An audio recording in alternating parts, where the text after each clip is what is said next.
Cet homme fut connu pendant 20 ans comme un simple esclave. Personne ne savait qui il était vraiment. Mais quand la fille de son maître était sur son lit de mort, ce qu'il fit changea la vie de tous à jamais. Car il n'était pas qu'un esclave, il était un prince. Et son histoire démontre comment la noblesse peut briller même dans les moments les plus sombres de l'humanité. Par un froid matin d'hiver de 1847, sur les terres Cherokee, Ayakos, âgé de 8 ans, se réveilla pour découvrir son village plongé dans un silence mortel. Normalement à 7 heures, les femmes du village auraient commencé à préparer le petit déjeuner et les hommes se seraient préparés pour la chasse. Mais ce matin-là, tout était enveloppé dans un silence de mort. Ayakos était le fils du chef Cherokee, Unetlanvi. Son père était connu comme le leader le plus respecté de la tribu. Le petit prince avait été vu comme l'avenir de la tribu depuis le jour de sa naissance, recevant une éducation différente de celle de ses pères. Plantes médicinales, connaissance de la nature, art de guerre. Il apprenait tout. Mais ce matin-là, tout changea. La tribu ennemie Creek avait attaqué sous l'obscurité de la nuit. La moitié du village avait été brûlée jusqu'aux cendres, sa famille. Quand Ayakos trouva le corps de son père, son monde s'effondra. Sa mère aussi était blessée, rendant ses derniers souffles. « Mon fils, » chuchota sa mère, « tu es un prince Cherokee, ne l'oublie jamais. Quoi qu'il arrive, n'oublie jamais qui tu es. » Tandis que ces mots résonnaient dans les oreilles d'Ayakos, les guerriers Creek le trouvèrent. Ils prirent l'enfant de 8 ans comme prisonnier, l'attachant avec des chaînes. Mais la vraie tragédie ne faisait que commencer. Quand le chef Creek regarda le petit prince, un éclat rusé apparut dans ses yeux. « Cet enfant nous apportera de la richesse, » dit-il. « Les hommes blancs paient bon prix pour les enfants Cherokee. » Et ainsi, un prince fut traîné au marché aux esclaves. Le marché aux esclaves de Charleston exhibait le visage le plus sombre de l'humanité. Les gens étaient vendus comme des marchandises, les familles étaient séparées, les enfants étaient arrachés à leur mère. Tandis qu'Ayakos se tenait sur la plateforme ce jour-là, bien qu'il n'eût que 8 ans, il comprenait complètement la brutalité qui l'entourait. Cet enfant Cherokee, fort, robuste, il sera travailleur, criait le commissaire-priseur. C'est alors que Reginald Whitmore entra en scène. Whitmore possédait l'une des plus grandes plantations de coton de Géorgie. À 45 ans, cheveux gris, regard sérieux. En réalité, il n'aimait pas le commerce d'esclaves, mais pensait qu'il était obligé de maintenir son affaire. « 500 $, dit Whitmore. « 600 » s'éleva une autre voix. « 700 » Tandis que la vente aux enchères continuait, Ayakos regarda dans les yeux de Whitmore. Il y avait quelque chose de différent dans ses yeux des autres. De la compassion, ou simplement le désir de voir un bon investissement. Il ne pouvait pas le savoir. « 1000 $, dit Whitmore une dernière fois. Et ainsi commença la nouvelle vie d'Ayakos. La plantation Whitmore était l'une des plus grandes de Géorgie, avec des milliers d'acres de champs de coton. La grande maison blanche, les baraquements d'esclaves, les écuries. Tout était en ordre. Mais pour Ayakos, cet endroit signifiait une prison. La première nuit, quand il fut emmené au baraquement d'esclaves, un esclave âgé nommé Samuel s'approcha de lui. « Petit, » dit Samuel, « si tu veux survivre ici, tu dois apprendre quelques règles. Premièrement, ne dis jamais qui tu es. Deuxièmement, reste toujours silencieux et travaille. Troisièmement, ne t'oppose jamais au maître. » Ayakos hocha la tête, mais en lui résonnèrent les derniers mots de sa mère. « N'oublie jamais qui tu es. » Les premières années furent très dures. Ayakos se levait chaque matin à l'aube et travaillait dans les champs jusqu'au soir. Ses petites mains se blessaient en cueillant le coton. Son dos se remplissait de marques de fouet. Mais jamais une seule plainte ne sortit de sa bouche, car il était un prince. Et les princes ne pleurent pas. Avec le temps, Ayakos commença à faire différents travaux dans la plantation. Comme il s'était renforcé, il fut assigné à des travaux lourds. Il travaillait dans les écuries, aidait dans les travaux de construction. Mais pendant son temps libre, secrètement, il essayait de se souvenir des connaissances de guérison qu'il avait apprises de sa mère. Les plantes qui poussaient au bord de la forêt. Quelles plantes étaient bonnes pour quoi? Comment préparait-on les racines?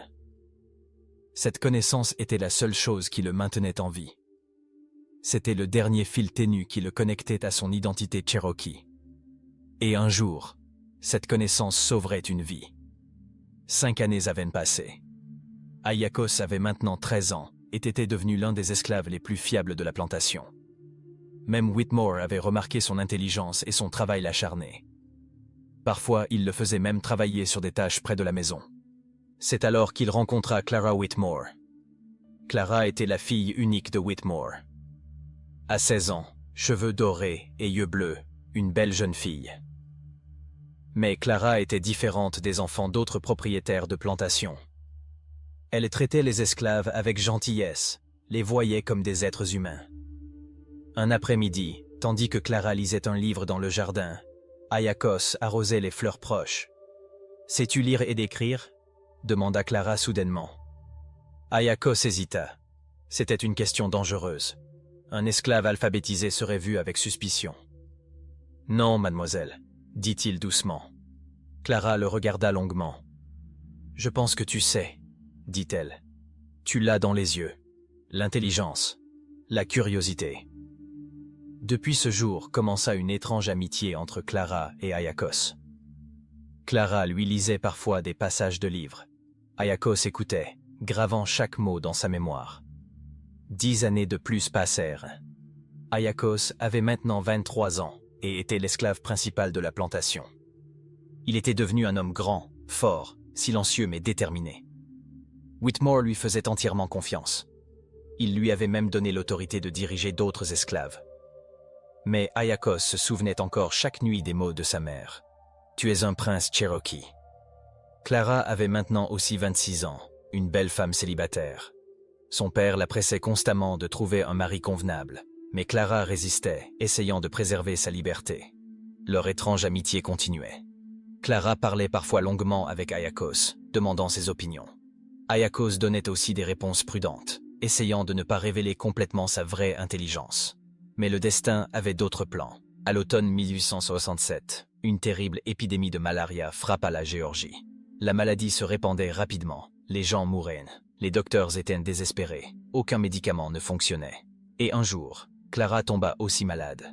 Au début, il n'y avait qu'une fièvre légère. Whitmore n'était pas inquiet. « Ça passera, disait-il. C'est une fille forte. » Mais l'état de Clara se détériora rapidement. Sa fièvre dépassa 40 degrés. Elle commença à avoir des difficultés à respirer. Des taches rouges apparurent sur son corps. Whitmore cherchait désespérément des docteurs, envoyant des messages partout. Des spécialistes vinrent d'Atlanta, de Savannah, mais aucun ne put guérir Clara.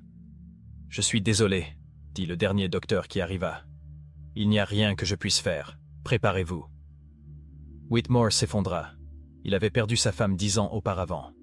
Clara était son seul amour dans la vie, son seul sens.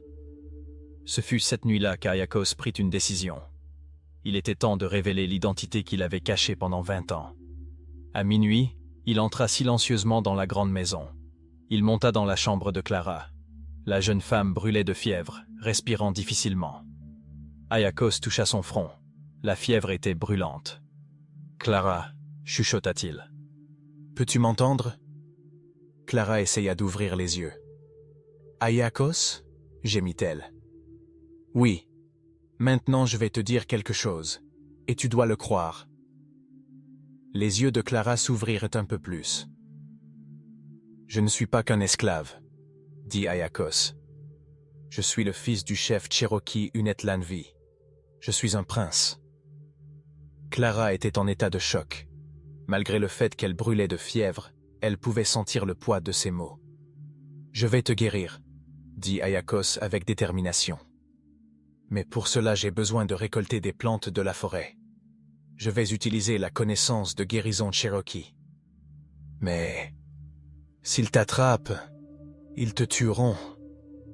Je dois prendre le risque. Tu es mon ami. » Cette nuit-là, Ayakos sortit secrètement de la plantation. Il connaissait les plantes spéciales qui poussaient sur les terres Cherokee. Écorce de sol, échinacée, grande camomille. Ces plantes pourraient être efficaces contre la malaria. Il chercha dans la forêt pendant des heures. Il essaya de se souvenir de tout ce qu'il avait appris de sa mère dans l'enfance. Quelles feuilles, quelles racines, comment les préparer. Il revint à l'aube. Il apporta secrètement les plantes qu'il avait récoltées dans la chambre de Clara. Il commença à préparer des médicaments en utilisant les anciennes méthodes Cherokee. Il fit bouillir les racines, écrasa les feuilles, prépara des mélanges spéciaux. « C'est très amer, dit-il à Clara, mais tu dois le boire. » Clara fixa ses yeux sur Ayakos. Cet homme avait vécu à ses côtés pendant 20 ans, mais elle ne l'avait jamais pris aussi au sérieux. Elle but le médicament. Le premier jour, il n'y eut aucun changement. La fièvre était encore haute. Whitmore devenait fou. Le deuxième jour, la respiration de Clara s'améliora un peu. Le troisième jour, sa fièvre commença à baisser. Le cinquième jour, Clara ouvrit les yeux et dit « Je veux de l'eau ». Une semaine plus tard, elle se leva. Whitmore ne pouvait pas le croire. « Miracle !» criait-il. « Dieu a sauvé ma fille !» Mais Clara connaissait la vérité. Ce soir-là, elle appela Ayakos dans la bibliothèque de la grande maison. Whitmore était aussi là. « Papa, dit Clara, j'ai besoin de te dire quelque chose. C'est-tu qui m'as sauvé ?» Whitmore regarda confus. « Ayakos, dit Clara, mais il n'est pas qu'un esclave. Il est le fils du chef Cherokee Unetlanvi. Il est un prince. » Le silence remplit la chambre. Whitmore regarda Ayakos. Cet homme avait travaillé à ses côtés pendant 20 ans. C'était la personne en qui il avait le plus confiance. Mais il n'avait jamais questionné son identité. « Est-ce vrai ?» demanda-t-il. Ayakos respira profondément. Le moment qu'il attendait depuis 20 ans était arrivé. « Oui, dit-il. Je suis le fils du chef Cherokee Unetlanvi. Mon nom est Ayakos. J'ai été kidnappé par la tribu Creek quand j'avais 8 ans et vendu comme esclave. J'ai caché mon identité pendant 20 ans parce que j'avais besoin de survivre. » Whitmore se leva. Il commença à marcher dans la pièce. « 20 ans, murmura-t-il. Pendant 20 ans, un prince. »« Papa, dit Clara. Il a sauvé ma vie. Il m'a ramené de la mort avec la connaissance de guérison Cherokee. » Ayakos parla. « Monsieur Whitmore, je vous ai servi fidèlement pendant 20 ans. Je n'ai jamais essayé de m'échapper. Je ne me suis jamais rebellé, parce que vous m'avez traité justement. Mais maintenant, vous connaissez la vérité. » Whitmore resta silencieux longtemps, puis il s'approcha d'Ayakos. « Pardonne-moi, dit-il. J'ai eu un prince comme esclave pendant 20 ans. »« Vous ne saviez pas, dit Ayakos. Et vous ne m'avez pas maltraité. »« Non, dit Whitmore avec détermination. C'est mal. Tu dois être libre. » Cette nuit-là, Whitmore prépara les papiers de liberté. Ayakos serait maintenant un homme libre. Mais Ayakos prit une décision surprenante. « Je veux rester, dit-il. »« Quoi ?» Whitmore était en état de choc. « J'ai construit une vie ici. Les gens me font confiance. Clara a besoin de plus de soins pour sa récupération. » Clara rougit. Elle comprenait la vraie raison pour laquelle Ayakos voulait rester. L'amitié qui avait grandi entre eux pendant 20 ans se transformait maintenant en quelque chose de complètement différent. « Mais j'ai des conditions, dit Ayakos. Maintenant, comme homme libre, je veux travailler à conditions égales, et je veux utiliser ma connaissance de guérison Cherokee pour aider les malades de la région. » Whitmore sourit. « Bien sûr. » Et ainsi, un prince passa de l'esclavage à la liberté, mais le vrai changement fut dans la perspective des gens vers lui. Ayakos n'était plus seulement un ancien esclave. Il était le prince Cherokee qui sauva sa fille, le guérisseur qui connaissait les secrets de la nature. Les années passèrent. La renommée d'Ayakos se répandit dans toute la Géorgie. Les gens voyageaient des jours pour son pouvoir de guérison. Ces méthodes qui combinaient de la connaissance Cherokee avec la médecine moderne donnaient des résultats incroyables. La relation entre Clara et Ayakos s'approfondit aussi.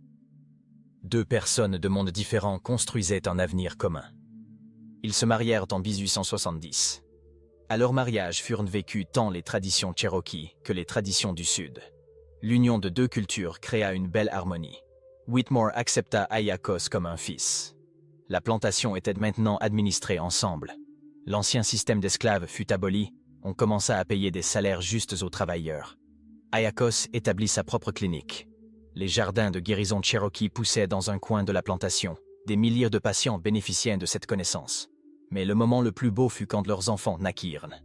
Quand leur premier fils naquit, Ayakos regarda sa petite main et se souvint des mots de sa mère. « Tu es un prince Cherokee, n'oublie jamais qui tu es. » Maintenant, il transmettait ces mots à son propre fils. « Tu es un prince Cherokee, chuchota-t-il. Mais tu es aussi le fils d'un homme libre. Tu porteras les aspects les plus beaux de deux cultures. » 25 ans avaient passé depuis qu'il était arrivé pour la première fois à la plantation. Ayakos avait maintenant 48 ans. Il avait vécu un voyage incroyable de prince Cherokee, à esclave, à homme libre, à guérisseur, à père. Un soir, tandis qu'il était assis dans le jardin avec Clara, il lui demanda « T'es-tu jamais repenti de t'être marié avec un prince Cherokee ?» Clara sourit. « Jamais, parce que tu n'es pas qu'un prince. Tu es mon héros. Pendant 20 ans, tu as dû cacher ta vraie identité, mais tu n'as jamais perdu ton caractère. Tu n'as jamais cessé d'être humain. » Ayakos serra fermement la main de sa femme. « Et tu as été la raison de ma liberté. Tu m'as libéré non seulement des chaînes, mais aussi de la douleur dans mon cœur. » Cette nuit-là, le prince Cherokee Ayakos pensa en regardant les étoiles. Quels jeux étranges avait le destin. À 8 ans étant prince, il était devenu esclave. Mais à 28 ans étant esclave, il était devenu homme libre. Et maintenant, à 48 ans, il se sentait vraiment complet. Parce que la noblesse n'était pas dans les titres de propriété, dans les arbres généalogiques. La noblesse était dans le caractère d'une personne, dans les bonnes œuvres qu'elle faisait, dans les traces qu'elle laissait. Le prince Cherokee Ayakos compléta la vie qu'il avait commencée comme esclave, comme un guérisseur légendaire et un pont qui unissait deux cultures. Et son histoire continua d'inspirer les gens jusqu'à aujourd'hui. Parce que la vraie noblesse ne vient pas par le sang, mais par le caractère. La renommée d'Ayakos avait maintenant transcendé les frontières de la Géorgie, s'étendant dans tous les États-Unis d'Amérique. Le prince Cherokee de 68 ans, malgré ses cheveux blancs et les lignes profondes qui marquaient son visage, maintenait encore sa posture forte et déterminée. La plantation Whitmore était maintenant connue comme le centre de guérison Ayakos, et des centaines de patients y arrivaient chaque jour. Clara, à 46 ans, était devenue mère de 3 enfants. Leur fils aîné Thomas avait 18 ans, leur fille Sarah 15 ans, et leur fils cadet Michael avait 12 ans. Chacun portait les aspects les plus beaux tant de la culture Cherokee que de la culture blanche.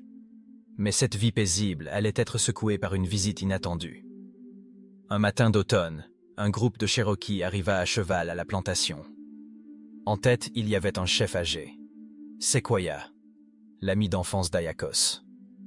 Ils se rencontrèrent face à face après 40 ans. « Ayakos, mon frère, » dit Sequoia en descendant de son cheval. « J'ai fait un long chemin pour te trouver. » Ayakos resta pétrifié. Entendre Sequoia parler en langue Cherokee le transporta soudainement à son enfance. « Sequoia, » chuchota-t-il. « Comment m'as-tu trouvé? Ta renommée a atteint toutes les terres des peaux rouges. Le prince Cherokee Ayakos, le grand guérisseur. Mais nous te cherchons pour une autre raison. » Clara et les enfants sortirent du jardin. Thomas voyait son père parler en Cherokee pour la première fois. « Que veux-tu, frère ?» demanda Ayakos. Sequoia répondit avec une expression sérieuse. « Notre peuple est en grand danger. Le gouvernement de l'homme blanc essaie de prendre aussi nos dernières terres. Les réservations en Oklahoma ne leur suffisent pas. Maintenant, ils veulent aussi ces terres. Ils ont trouvé du pétrole. » Le visage d'Ayakos s'assombrit. Il connaissait très bien la souffrance du peuple Cherokee. « Que puis-je faire ?» demanda-t-il. « Tu es maintenant l'un d'eux, » dit Sequoia. « Tu as une place respectée dans le monde blanc. Les politiciens à Washington t'écouteront. Tu peux parler pour nous. » Clara s'approcha de son mari. « Que dit-il » demanda-t-elle. Ayakos lui expliqua la situation. Le visage de Clara devint aussi sérieux. « Bien sûr que tu dois y aller, » dit Clara avec détermination. « Ton peuple a besoin de toi. » Mais Thomas s'avança.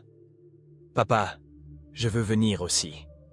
Je veux apprendre notre culture Cherokee. » Ayakos regarda son fils. Le jeune homme de 18 ans portait tant les caractéristiques Cherokee que blanches. Il était fort, déterminé, ne resterait pas silencieux face à l'injustice. Ce sera un voyage dangereux, fils. Je le sais, papa. Mais je suis aussi un prince Cherokee. Je dois connaître mon peuple. 2 semaines plus tard, Ayakos et Thomas partirent vers Washington, D.C. Pendant le voyage en train, Ayakos racontait à son fils l'histoire Cherokee. Notre peuple a vécu sur ces terres pendant des milliers d'années, Thomas. En harmonie avec la nature, sans nuire à personne. Mais quand l'homme blanc est arrivé, tout a changé. Thomas écoutait. Ces histoires lui semblaient très différentes de l'histoire qu'il avait apprise dans les livres. « Connais-tu la piste des larmes » demanda Ayakos. « Oui, papa. Ils l'ont enseigné à l'école.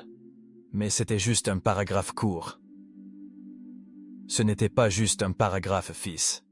C'était la plus grande tragédie que notre peuple ait vécue. En 1838, le gouvernement a envoyé de force tous les Cherokees en Oklahoma. Des milliers de personnes sont mortes en chemin. Enfants, vieillards, malades.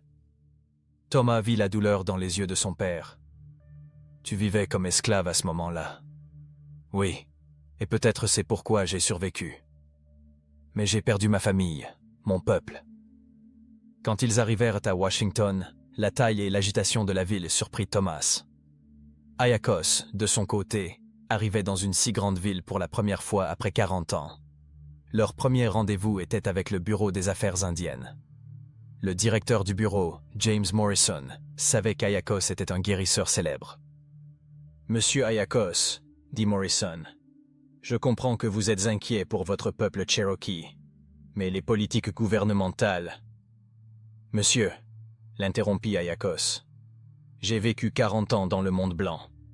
J'ai épousé une femme blanche, j'ai élevé mes enfants, mais je n'ai jamais oublié mon identité Cherokee. Je vous parle d'ici comme docteur, comme guérisseur, mais plus important, comme prince Cherokee.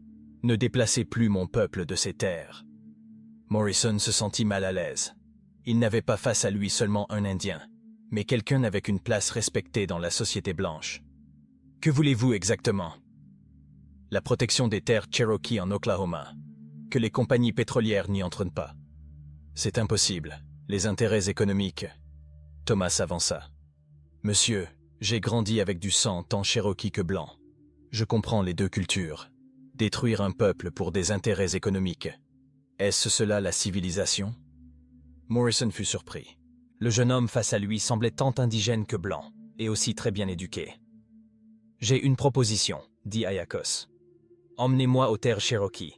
Voyons la situation de mon peuple. Peut-être pourrons-nous trouver une solution. » Quand ils arrivèrent à la réservation Cherokee en Oklahoma, Ayakos fut choqué. À la place du peuple Cherokee fier et libre qu'il se souvenait de son enfance, il y avait des gens vivant dans la pauvreté, qui avaient perdu l'espoir. Les chefs âgés reconnurent Ayakos. « Le petit prince !» cria l'un. « Es-tu vraiment vivant ?» Ayakos ne put retenir ses larmes. Ces gens étaient ses amis d'enfance, ses parents. « Oui, je suis vivant. Et maintenant je suis ici pour vous aider tous. » Mais plus il voyait la situation, plus il s'attristait. Les enfants Cherokee étaient malades, les vieillards négligés, les jeunes sans espoir. Thomas marchait à côté de son père voyant la culture Cherokee pour la première fois dans son vrai sens. Pas seulement des choses qu'il avait lues dans les livres, mais une culture vivante, qui respirait. « Papa, » dit Thomas, « nous devrions venir ici plus souvent. Ces gens sont notre famille. » Ayakos fut heureux de voir que son fils embrassait son identité Cherokee. Ce soir-là, une grande réunion fut organisée. Tous les leaders Cherokee se rassemblèrent pour écouter Ayakos. « Frère, » dit Ayakos en langue Cherokee, « il y a 40 ans, quand j'étais un enfant de 8 ans, j'ai été arraché de ces terres. J'ai été vendu comme esclave, mais je n'ai jamais oublié mon identité Cherokee. » La foule écoutait en silence. « Maintenant je suis revenu, parce que mon peuple a besoin de moi. Je n'ai pas gaspillé les années que j'ai vécues dans le monde blanc. J'ai appris leur langue, j'ai compris leur système. Maintenant j'utiliserai cette connaissance pour vous. » Le chef âgé Taoma se leva. « Prince Ayakos, que peux-tu faire pour nous ?»« Il y a 2 chemins, » dit Ayakos. « Premièrement, faire du lobbying à Washington. Parler avec des politiciens, créer l'opinion publique. Deuxièmement, nous renforcer économiquement. » Thomas se tint à côté de son père. « J'aiderai aussi. Comme mélange Cherokee blanc, je peux être un pont entre deux mondes. Ayakos resta 1 mois en Oklahoma. Pendant ce temps, il fournit tant des services de guérison qu'il examina en détail la situation du peuple Cherokee. Quand il revint, il expliqua la situation à Clara. La situation est pire que je pensais, mais je fais un plan. Quel genre de plan? Premièrement, j'établirai un centre culturel Cherokee ici. Deuxièmement, je combinerai la connaissance de guérison Cherokee avec la médecine moderne pour obtenir des brevets. J'utiliserai les revenus de ces brevets pour le développement du peuple Cherokee. Clara soutint ce plan. Mais c'est un très grand projet. Tu ne peux pas le faire seul. Je ne le ferai pas seul. Thomas m'aidera. Sarah et Michael rejoindront aussi ce travail quand ils grandiront. Ainsi commença une nouvelle lutte. Bien qu'Ayakos approchait des 70 ans, il commença à lutter pour l'avenir du peuple Cherokee. Il convertit une partie de son manoir en Géorgie en centre culturel Cherokee. Thomas travaillait à côté de son père, apprenant la culture Cherokee tout en renforçant les relations avec le monde blanc. Sarah, quand elle eut 17 ans, commença à apprendre la langue Cherokee. Michael organisait des événements de musique et danse Cherokee. La famille Whitmore était maintenant plus qu'une simple famille. Ils étaient des mécènes du peuple Cherokee. En 1885, le gouvernement se préparait à donner le coup final aux terres Cherokee. Les compagnies pétrolières exerçaient une grande pression, voulant que les terres indiennes soient ouvertes. Cette fois, Ayakos n'alla pas seul à Washington. Il était accompagné de Thomas, Sarah et 30 leaders Cherokee. Son discours au Congrès passa à l'histoire. Honorable représentant, je suis le prince Cherokee Ayakos. J'ai vécu 40 ans comme esclave dans ce pays. Mais je n'ai jamais oublié mon retry continu et d'identité Cherokee. Aujourd'hui, je suis venu ici non seulement pour mon peuple, mais pour l'honneur de ce pays. Il y avait un silence profond dans la salle. Je connais les valeurs sur lesquelles l'Amérique fut fondée. Liberté, justice, égalité. Mais rien de cela ne fut donné au peuple Cherokee. Nos terres furent prises. Notre peuple fut tué. On essaya de détruire notre culture. Thomas se tenait à côté de son père, traduisant. Je ne vous propose pas la destruction du peuple Cherokee, mais qu'il devienne partie de l'Amérique. Nous sommes les vrais propriétaires de ces terres. Mais nous ne voulons plus la séparation, nous voulons l'unité. Le discours eut un grand impact. Les journaux le mirent en titre. Prince Cherokee de 70 ans secoue Washington. Les efforts d'Ayakos donnèrent des résultats. Les terres Cherokee furent protégées, les droits culturels furent reconnus. Mais la vraie victoire arriva en 1900 quand Thomas établit la Fondation culturelle Cherokee. Cette fondation assurait la préservation de la langue, musique et art Cherokee. Sarah, après avoir obtenu son diplôme universitaire, ouvrit des écoles pour les enfants Cherokee. Michael organisa des musiciens Cherokee. Quand Ayakos atteignit 80 ans, il vit que la situation du peuple Cherokee avait beaucoup changé. Maintenant, ils vivaient aussi comme partie de l'Amérique, préservant leur propre culture. Un soir, assis dans le jardin avec Clara. « Y a-t-il quelque chose dont tu te repenses » demanda Clara. « Une seule chose, » dit Ayakos. « J'aurais aimé que ma mère puisse me voir ainsi, voir que j'ai vécu comme prince Cherokee, que j'ai servi mon peuple. » Clara serra fermement la main de son mari. « Elle te voit, et elle est fière de toi. » Ayakos fut alité mortellement en 1905, à 85 ans. Tandis qu'il rendait ses derniers souffles, Thomas se pencha vers son oreille. « Papa, le peuple Cherokee ne t'oubliera jamais. Tu n'étais pas seulement un prince, tu étais une légende. » Le prince Cherokee Ayakos compléta la vie qu'il avait commencée comme esclave, comme le sauveur de son peuple. Et son histoire se raconte encore sur les terres Cherokee aujourd'hui. Il était une fois un prince qui fut vendu comme esclave, mais n'oublia jamais son identité. Cherokee. Alors mes amis, voici l'incroyable histoire du prince Cherokee Ayakos. Un prince qui cacha son identité pendant 20 ans, révéla la vérité pour sauver la personne qu'il aimait, et gagna sa liberté. Cette histoire nous montre que notre vraie valeur n'est pas dans les conditions où nous vivons, mais dans l'attitude que nous montrons face à ces conditions. Ayakos vécut comme esclave mais se comporta comme un prince. Que pensez-vous? N'oubliez pas de partager vos idées dans les commentaires.